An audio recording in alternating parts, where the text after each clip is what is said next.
श्रीमद् भगवत गीता दूसरा अध्याय 26वां श्लोक। श्री कृष्ण अर्जुन को समझा रहे हैं कि यदि तू इस आत्मा को सदा जन्मने वाला और सदा मरने वाला मानता हो तो भी हे महाबाहो, तू इस प्रकार शोक करने योग्य नहीं है।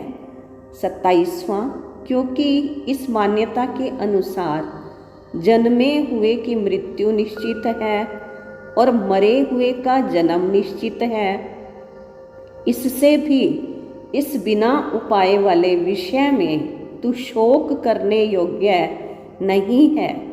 28वां, हे अर्जुन, संपूर्ण प्राणी जन्म से पहले अप्रकट थे और मरने के बाद भी अप्रकट हो जाने वाले हैं, केवल बीच में ही प्रकट हैं। फिर ऐसी स्थिति में क्या शोक करना है। सरश्री इन श्लोकों के गहरे अर्थ को समझा रहे हैं कि श्री कृष्ण अर्जुन का शोक दूर करने हेतु उसे सभी दृष्टिकोण से समझाने का प्रयास करते हुए कह रहे हैं कि जीव मूल रूप से आत्मा है जो अजर, अमर, अविनाशी, नाश रहित है। फिर भी यदि तुझे इस बात पर भरोसा नहीं है और तू जीव को पैदा होने वाला और मरने वाला समझता है तो भी तुझे दुख नहीं करना चाहिए, क्योंकि इस तरह से प्रत्येक जीव का जन्म और मृत्यु होना निश्चित है।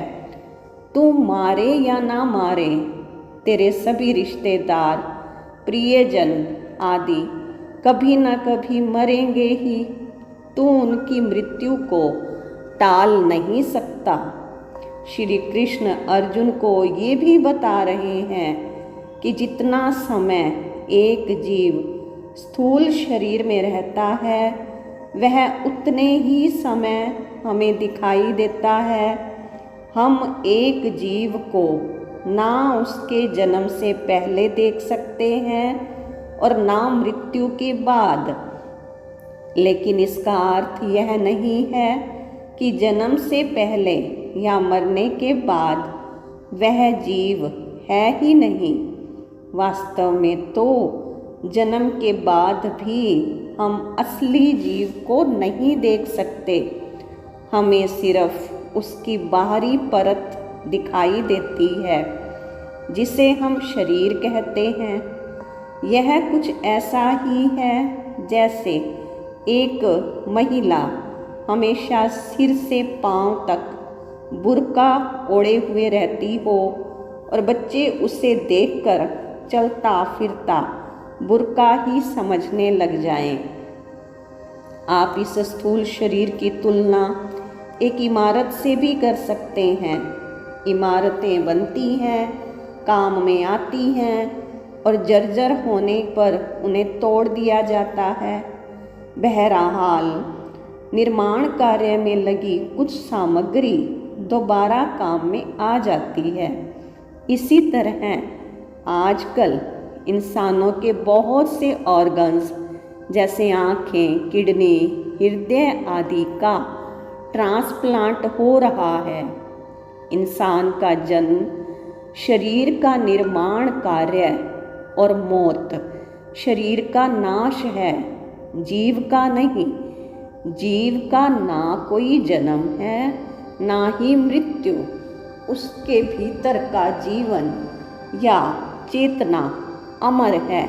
यहाँ जीव चेतना के लिए कहा जा रहा है। आइए जानते हैं कि एक इंसानी शरीर में चेतना कितनी परतों में छिपी रहती है। प्रत्येक इंसान के पास 4 परतें यानी 4 शरीर होते हैं। पहला स्थूल शरीर, बाहरी शरीर जिसे हम देख सकते हैं। दूसरा प्राणमयी शरीर, श्वासों का शरीर। तीसरा मनोमयी शरीर विचार करने वाला शरीर, और चौथा कारण शरीर, भावनात्मक शरीर। इनके अंदर केंद्र में स्थापित चेतना सेल्फ को पांचवी और मूल परत कहा जा सकता है, जो बाकी परतों को नियंत्रित करती है। सभी शरीरों में यह पांचवी परत चेतना एक जैसी है, समान है, अर्थात सभी आत्मा चेतना मूल रूप से एक ही है। शरीर सबके अलग अलग हैं। तथाकथित भौतिक मृत्यु के बाद इंसान की बाहर की दो परतें यानी स्थूल शरीर और प्राणमयी शरीर गिर जाती है, लेकिन सूक्ष्म शरीर बाकी बची तीन परतों वाले शरीर के साथ उसकी यात्रा जारी रहती है। हमारी सीमित शक्तियों के कारण हम सूक्ष्म शरीर को देख नहीं सकते और सोचते हैं कि इंसान पूरी तरह मर गया है। जब हम गहरी नींद में होते हैं तब कई बार हमारा सूक्ष्म शरीर बाहर जाकर सभी जगहों की यात्रा करके आता है। यही कारण है कि लोग किसी स्थान को देखकर ऐसा अनुभव करते हैं कि उन्होंने वह स्थान पहले भी कभी देखा है, यद्यपि उस स्थान पर इससे पूर्व वे कभी नहीं गए थे। तीन परतों वाले शरीर में भी अहंकार जागृत रहता है। अज्ञानवश वह खुद को चेतना से अलग मानता है। ऐसा सूक्ष्म शरीर सूक्ष्म जगत में भी रह सकता है और पृथ्वी पर पुनः स्थूल शरीर भी धारण कर सकता है। उसका आगे क्या होगा यह उसके विचारों, वृत्तियों और कर्मों पर निर्भर करता है। सूक्ष्म जगत में यात्रा के लिए इंसान का ज्ञान, बोध और समझ ही उसका एकमात्र पासपोर्ट है। यह पासपोर्ट ही निर्धारित करता है कि उसकी आगे की यात्रा शांत, सुखद और आनंददायी होगी या दुखों और उलझनों से भरी होगी। अतः जब तक हम इस पृथ्वी पर हैं, ज़्यादा से ज़्यादा सही समझ प्राप्त करें और गलत धारणाओं एवं मान्यताओं से छुटकारा पा लें। इससे अभी का जीवन भी सुधरेगा और आगे का मृत्यु उपरांत भी। जब इंसान की बाकी दो परतें मन और कारण शरीर भी गिर जाते हैं, तब मात्र चेतना ही बचती है। ऐसा होने पर उस शरीर में बंधी चेतना अनंत चेतना के साथ एकाकार हो जाती है। तो चेतना वास्तव में हम सब के भीतर एक समान है।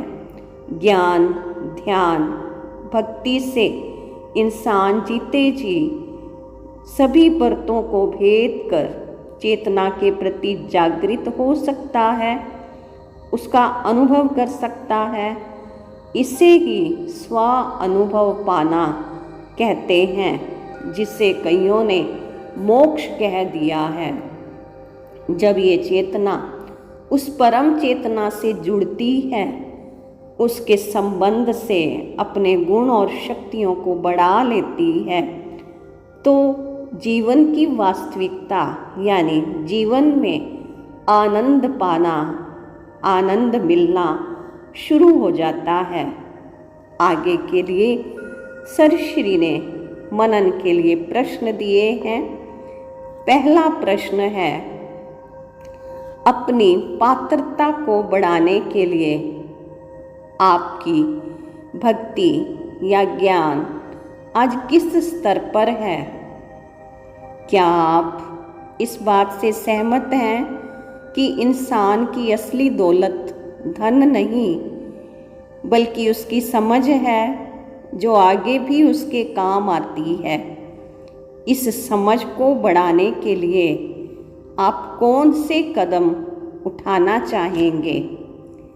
तीसरा, कुछ समय स्थिरचित्त होकर बैठें और अपने शरीर की सभी परतों पर साक्षी भाव से ध्यान करें। पहले कुछ मिनट स्थूल शरीर की संवेदनाओं को देखें, फिर अपनी श्वास को देखें, फिर विचारों को देखें। इसके बाद अपनी भावनाओं को जानें और अंत में इन सब से परे उस जानने वाली चेतना का अनुभव करने का प्रयास करें। यानी कुछ समय बैठकर अब ध्यान करें।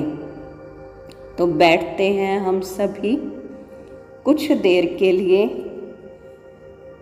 बताए हुए दिशा निर्देशानुसार सभी सुखासन में बैठेंगे। आंखें बंद, कमर, गर्दन, कंधे, चेहरा सीधा करके बैठते हैं। बंद आँखों से अपने आप को, अपने शरीर को देखेंगे। सिर से लेकर पांव तक ये पूरा शरीर पांचों तत्वों से बना ये शरीर महसूस करें अपने शरीर को। सिर, चेहरा, गर्दन, कंधे, दोनों बाजू, हाथ, छाती, रीढ़ की हड्डी, पेट, नाभि, दोनों कुल्हे, दोनों जंघा, घुटने, दोनों टांग, पैरों की एड़ियाँ, तलवे, पंजे, पैरों की उंगलियाँ, ये पूरा शरीर। इस शरीर में कहीं भी कोई भी सेंसेशन, संवेदना है, उसे साक्षी होकर देखें। ये शरीर अलग है और मैं इसे देखने वाली चैतन्य शक्ति अलग हूँ। जहाँ भी किसी अंग, पार्ट में कोई संवेदना है तो उसे देखते रहें।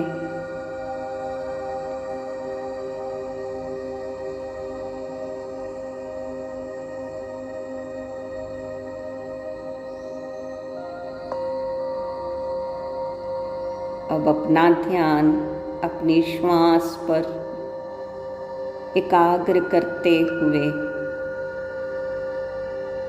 अंदर जाती हुई श्वास और बाहर आती हुई श्वास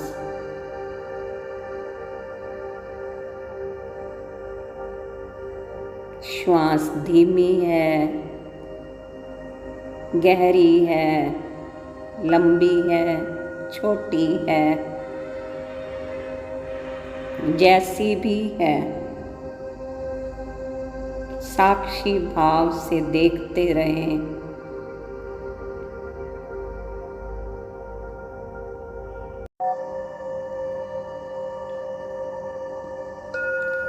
नासिका मार्ग से भीतर जाती हुई श्वास और अंदर से बाहर आती हुई श्वास, ये शरीर अलग, श्वास अलग, और मैं इन दोनों को देखने वाली चेतना अलग हूँ। ना मैं शरीर हूँ ना मैं श्वास हूँ। देखते रहें अपनी श्वास को कुछ देर।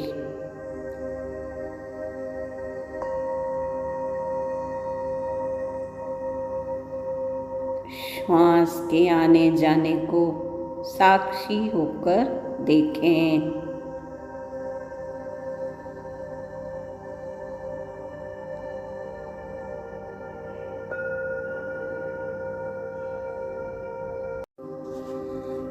अब अपना ध्यान अपने विचारों पर एकाग्र करते हैं।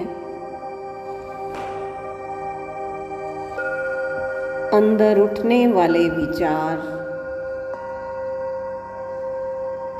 जैसे भी हैं, अच्छे हैं या अलग हैं, बस साक्षी होकर देखते रहें। विचारों को आने दें और जाने दें।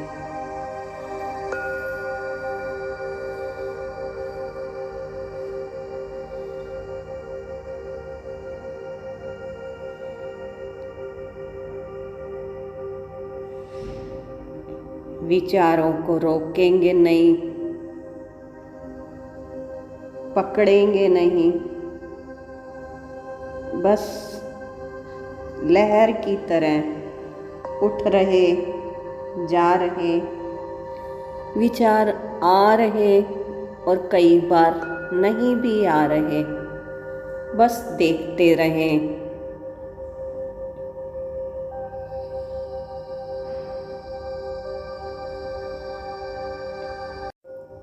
अब अपनी भावनाओं पर एकाग्र होते हैं। हम जैसा भी महसूस कर रहे, फील कर रहे, भीतर से भावनाएं उठ रही हैं, अच्छी हैं, साधारण हैं या अलग हैं, जैसी भी हैं, बस उनको देखते रहें।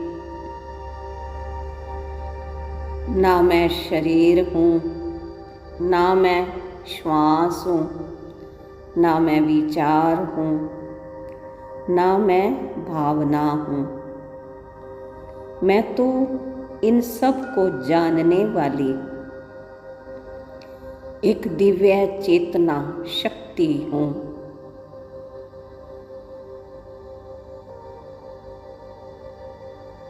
मैं एनर्जी हूँ।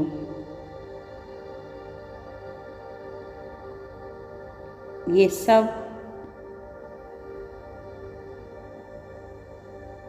अलग हैं, मैं अलग हूँ। मैं अजर अमर अविनाशी हूँ और ये सब परिवर्तनशील हैं। मैं दिव्य ऊर्जा, डिवाइन लाइट, दिव्य प्रकाश हूँ। इस शरीर में जब मैं प्रवेश होती हूँ तो जन्म है और देह से अलग हो जाने पर इस शरीर को मृत्यु प्राप्त होती, लेकिन मैं सदा नित्य हूँ, सत्य हूँ। मुझे ना शस्त्र काट सकते, ना अग्नि जला सकती, ना वायु सुखा सकती, ना जल भिगो सकता है। मैं सदा एक रस हूँ।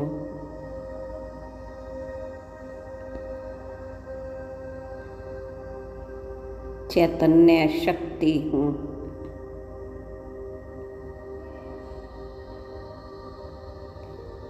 इस शरीर में मैं लाइट हूँ, एनर्जी हूँ।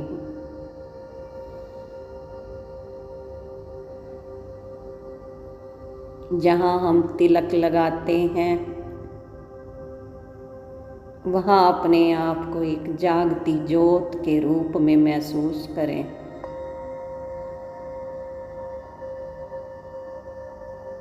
जैसे शरीर एक मंदिर और मैं उसमें चमकती हुई चेतना हूँ। इस शरीर से पहले भी मैं चमकती हुई ज्योति, शरीर के बाद भी मैं चमकती हुई ज्योति ही हूँ।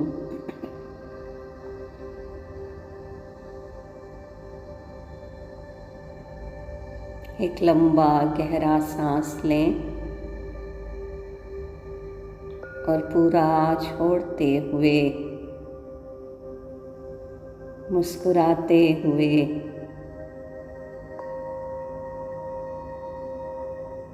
हम अपने शरीर और सेल्फ को जान पाए हैं, महसूस कर पाए। इस समझ के लिए हम उस परम चेतना का शुक्रिया करते हैं। ये समझ देने के लिए उस परम चेतना का बार बार धन्यवाद, शुक्रिया। एक लंबा गहरा सांस लेकर पूरा खाली करते हुए इस शरीर को महसूस करते हुए अपने मन, विचारों और संवेदनाओं को, भावनाओं को अलग समझते हुए अपने आप से वायदा, मैं अब अपने जीवन में इस समझ को लागू करूँगा।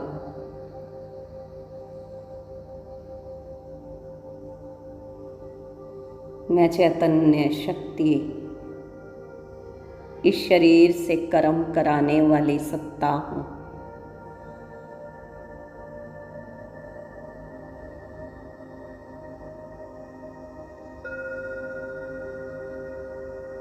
श्वास लें और छोड़ें। दोनों हाथों को हल्का हल्का